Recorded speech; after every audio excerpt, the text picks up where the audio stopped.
Testemunhos Seletos, volume 1, capítulo 77. O amor do mundo.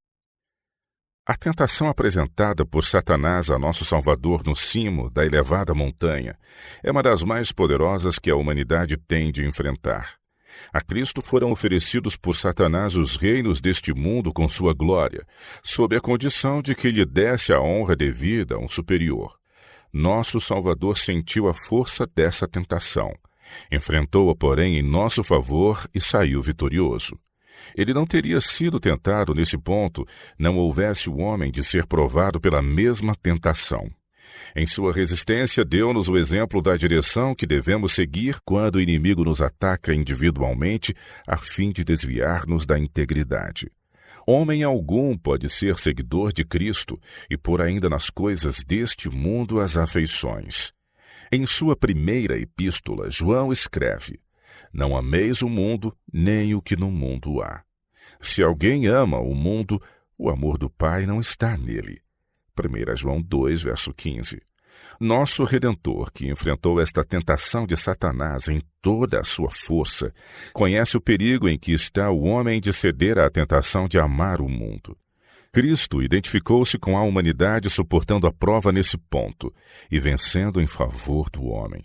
Com advertências, protegeu ele os próprios pontos em que o inimigo seria mais bem-sucedido ao tentar a criatura.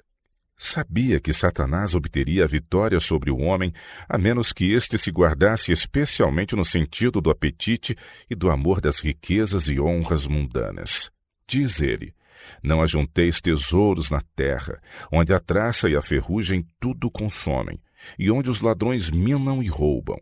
Mas ajuntai tesouros no céu, onde nem a traça nem a ferrugem consomem, e onde os ladrões não minam nem roubam. Porque onde estiver o vosso tesouro, aí estará também o vosso coração. Ninguém pode servir a dois senhores, porque ou há de odiar um e amar o outro, ou se dedicará a um e desprezará o outro. Não podeis servir a Deus e a Mamon. Mateus 6, versos de 19 a 21 e verso 24. Cristo nos apresenta aí dois senhores, Deus e o mundo.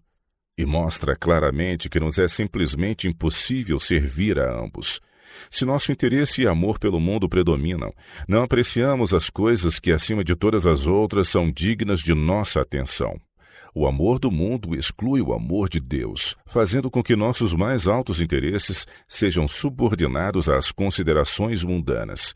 Assim, o Senhor não ocupa nossa afeição e devotamente o exaltado lugar tomado pelas coisas do mundo. Nossas obras manifestarão o justo grau ocupado pelos tesouros terrestres em nossas afeições. Devota-se o máximo cuidado, ansiedade e labor aos interesses mundanos, ao passo que as considerações eternas têm lugar secundário. Nisto recebe Satanás dos homens aquela homenagem que reclamou de Cristo sem o conseguir. É o amor egoísta do mundo que corrompe a fé dos professos seguidores de Cristo, tornando-os débeis em força moral. Quanto mais amam suas riquezas terrenas, tanto mais longe se afastam de Deus e tanto menos participam de sua natureza divina, a qual lhes comunicaria o senso das corruptoras influências do mundo e dos perigos a que se acham expostos. Com suas tentações, Satanás tem o intuito de tornar o mundo muito atrativo. Por meio do amor, das riquezas e das honras mundanas, exerce um fascinante poder para atrair as afeições mesmo do professo mundo cristão. Grande parte dos cristãos professos farão todo o sacrifício para adquirir riquezas. E quanto mais bem-sucedidos forem nesse objetivo, menos será o amor que consagram a preciosa verdade e menor o interesse por seu progresso. Perdem o amor de Deus e procedem como loucos. Quanto mais prosperarem na aquisição das riquezas, tanto mais pobres se sentirão por não terem mais, e menos empregarão na causa de Deus. As obras desses homens, possuídos de insano amor às riquezas, mostram que não lhes é possível servir a dois senhores, Deus e Mamon. O dinheiro, eis o seu Deus. Ao poder do mesmo rendem eles homenagem. Para todos os efeitos servem o mundo. Sua honra, que lhes é o direito de primogenitura, é sacrificada pelo ganho deste mundo. Esse poder dominante desrege o espírito e transgredirão a lei de Deus a fim de servir aos interesses pessoais e aumentar o tesouro terrestre. Servos de Mamon. Muitos podem professar a religião de Cristo, sem amar nem dar ouvidos à letra ou aos princípios de seus ensinos. Dão o melhor de suas energias aos empreendimentos mundanos, curvando-se diante de Mamon. É alarmante ver tantos iludidos por Satanás, tendo a imaginação estimulada por suas brilhantes perspectivas de lucro mundano. São absorvidos pela perspectiva de felicidade perfeita se conseguirem seu objetivo de adquirirem honras e fortunas neste mundo. Satanás os tenta com fascinante engodo. Tudo isto te darei. Mateus 4, verso 9. Todo esse poder, toda essa riqueza, com a qual podes fazer grande soma de bem. Uma vez alcançado seu objetivo, no entanto, não têm comunhão com o abnegado Redentor que os tornaria participantes da natureza divina. Apegam-se a seus tesouros terrestres, desprezam a abnegação e o sacrifício exigidos por Cristo. Não têm nenhum desejo de separar-se dos queridos tesouros terrenos em que puseram o coração. Mudaram de Senhor. Aceitaram Mamon em lugar de Cristo. Mamon, eis seu Deus, e a Mamon servem. Satanás conseguiu para si o culto dessas almas iludidas por meio do amor das riquezas. Tão imperceptível foi a mudança e tão enganoso é o poder satânico, tão astuto, que se acham conformados com o mundo e não percebem haverem se separado de Cristo, não sendo mais servos seus senão em nome. Satanás trata com os homens mais cautelosamente do que o fez com Cristo no deserto da tentação, pois está percebido de haver ali perdido a causa. É um inimigo vencido. Não vem ao homem diretamente exigindo homenagem mediante um culto exterior. Pede-lhe simplesmente que se afeiçoem às boas coisas do mundo. Uma vez conseguindo empregar-lhes assim mente e afeições, as atrações celestes ficam eclipsadas. Tudo quanto ele quer dos homens é que lhe caiam sob o enganoso poder das tentações, para amarem o mundo, amarem a posição, amarem o dinheiro e afeiçoarem-se aos tesouros deste mundo. Isto feito, consegue tudo quanto pretendera de Cristo. Livramento mediante Cristo.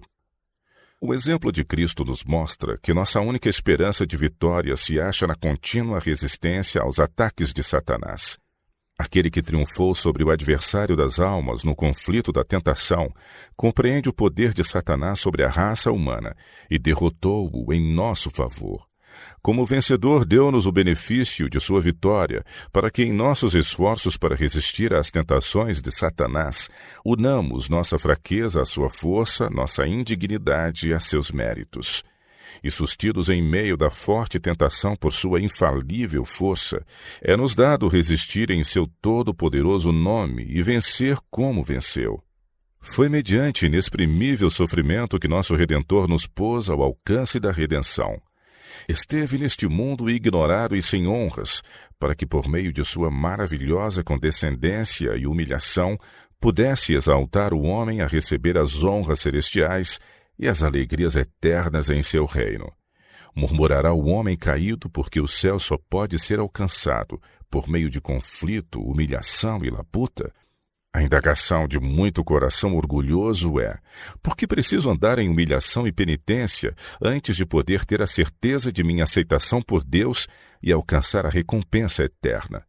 Por que não é mais fácil o caminho para o céu, mais agradável e atrativo?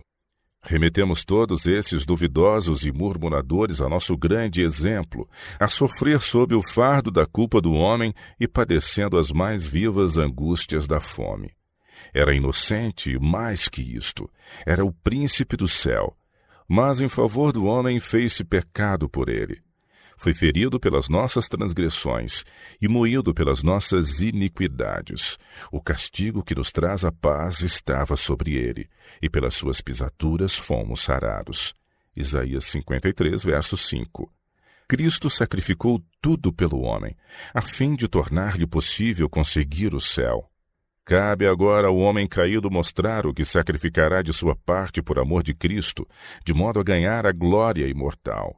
Os que têm um justo senso da magnitude da salvação e de seu custo, jamais murmurarão por terem de semear em lágrimas, e que a parte do cristão nesta vida sejam lutas e abnegações.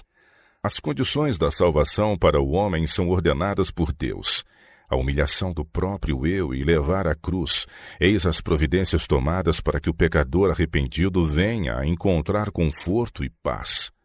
O pensamento de que Jesus se submeteu à humilhação e sacrifício, que o homem jamais será chamado a sofrer, deve silenciar toda a murmuração.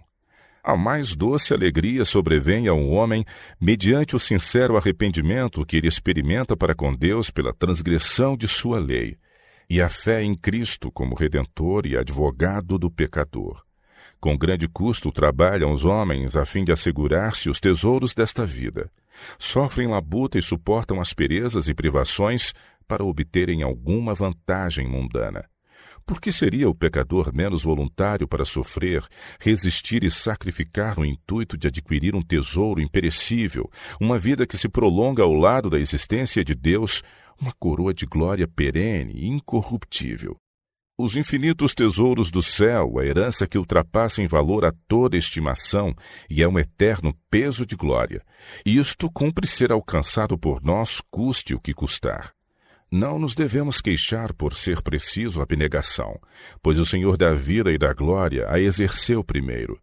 Não evitemos os sofrimentos, pois a majestade dos céus aceitou em benefício dos pecadores. O sacrifício da comodidade e da conveniência não deve suscitar um pensamento de murmuração, uma vez que o Redentor do mundo tudo isso aceitou em nosso favor. Calculando o mais elevadamente possível todas as nossas abnegações, privações e sacrifícios, isso nos custa em todos os sentidos incomparavelmente menos do que custou ao príncipe da vida. Qualquer sacrifício que possamos fazer, como o que se esvaece quando comparado com o que Cristo fez por nós.